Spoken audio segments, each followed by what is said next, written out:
Assalamualaikum warahmatullahi wabarakatuh. Nama saya Khairul Rahma Insani dari Universitas Muhammadiyah Sumatera Utara, Fakultas Pertanian, Prodi Agroteknologi. Dan di video kali ini, saya akan membahas tentang budidaya tanaman kelapa sawit. Dan langsung saja kita simak video ini, teman-teman. Yang pertama yaitu perkecambahan.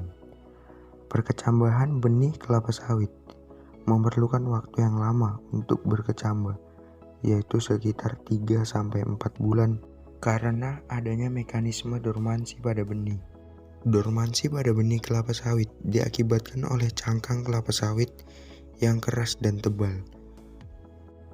Kriteria kecambah normal kelapa sawit yang digunakan adalah kecambah tubuh sempurna. Plumula dan radikula sudah dapat dibedakan.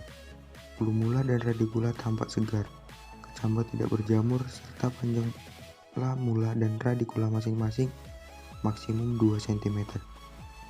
Fungsi dari plumula yaitu sebagai calon batang dan daun, dan adapun fungsi dari radikula yaitu sebagai calon akar pada biji yang sedang berkecambah. Selanjutnya yaitu pembibitan pada pre-nursery. Adalah pembibitan yang dilakukan pada polybag kecil pada saat tanaman berumur 1-3 bulan. Biasa pada pembibitan awal kecambah ditanam pada kantong plastik berukuran 14 x 22 cm dengan tebal 0,10 mm. Kantong plastik dilubangi keliling untuk perembesan kelebihan air pada waktu penyiraman bibit.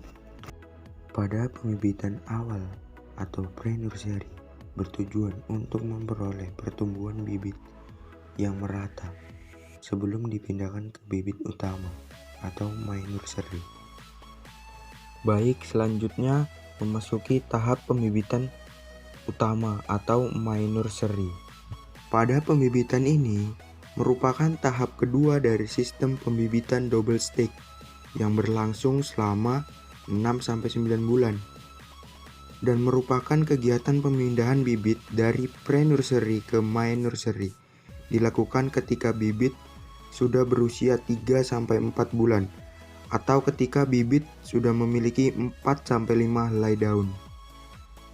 Biasa pada pembibitan main nursery itu menggunakan polybag ukuran 40 x 50 cm dengan tebal 0,11 mm dan berisi tanah lapisan atas yang diayak sekitar 15-30 kg. Upaya untuk meningkatkan produktivitas dapat juga dilakukan dengan cara pemberian pupuk secara efisien dan efektif. Untuk pembibitan utama atau main nursery dapat digunakan pupuk tunggal maupun majemuk. Namun untuk majemuk lebih dianjurkan mengingat biaya pemupukan lebih murah dari pemberian beberapa unsur hara sekaligus lebih efektif. Pemberian pupuk majemuk NPK-Mg di pembibitan sangat dianjurkan karena sangat berpengaruh terhadap pertumbuhan dan mutu bibit. Oke, baik teman-teman, dan selanjutnya kita akan memasuki proses penanaman kelapa sawit. Waktu tanam yang tepat dalam budidaya kelapa sawit adalah jika umur bibit siap tanam dan lahan budidaya telah tersedia. Dan pola tanam kelapa sawit perlu diperhatikan karena berkaitan dengan efektivitas penggunaan lahan. Pola tanam segitiga sama sisi merupakan pola tanam yang paling efektif di areal datar. Dan untuk jarak tanam yang dilakukan pada lahan siap tanam yaitu sekitar 9x9 dan ukuran lubang 60x60. Baik teman-teman, setelah kita melakukan penanaman dan selanjutnya yaitu tahap pemeliharaan dalam budidaya tanaman kelapa sawit. Yang pertama yaitu pemupukan. Pemupukan kelapa sawit merupakan kegiatan perawatan budidaya kelapa sawit yang bertujuan untuk memberikan makanan pada tanaman sawit. Kegiatan ini merupakan kegiatan yang harus dilakukan dengan cara yang baik agar budidaya kelapa sawit dapat maksimal. Pemupukan ini harus dikerjakan menurut jadwal yang telah disusun sebelumnya dan menggunakan dosis yang tepat. Adapun beberapa pupuk yang sering digunakan untuk pohon kelapa sawit antara lain yaitu pupuk urea, zat A, KCl, dolomin, TSP, dan borate. Dan selanjutnya yaitu penunasan. Tujuan dari penunasan ini adalah untuk mempertahankan struktur pohon kelapa sawit, membersihkan tanaman, dan meningkatkan produktivitasnya. Dalam mengerjakan penunasan, wajib disesuaikan terhadap umur dari tanaman tersebut. Contohnya tanaman yang berumur kurang dari 9 tahun, maka tunasnya harus Songgo 3. Sedangkan pada tanaman yang berumur sekitar 9-15 tahun, perlu ditunas dengan Songgo 2. Umumnya, pelepah dipotong rapat ke batang dan bekas potongan berbentuk tapak kuda dengan sudut 30 derajat terhadap garis horizontal, dengan tujuan menghindari tersangkutnya brondolan. Dan selanjutnya teman-teman, kita lanjut ke pemanenan. Proses pemanenan buah kelapa sawit harus dilaksanakan dengan teknik yang benar. Jika salah, maka besar kemungkinan hal tersebut dapat menyebabkan tanaman mengalami stres.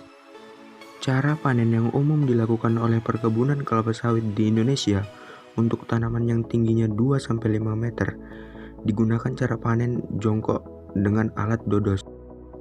Cara egrek digunakan untuk tanaman yang tingginya lebih dari 10 meter dengan menggunakan alat arit bergagang panjang.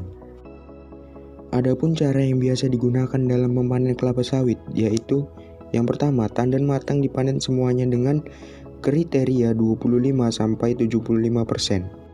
Yang kedua, potong pelepah daun yang menyangga. Yang ketiga, tandan dipotong. Yang keempat, beri tanda di bekas potongan dengan nama atau tanggal panen.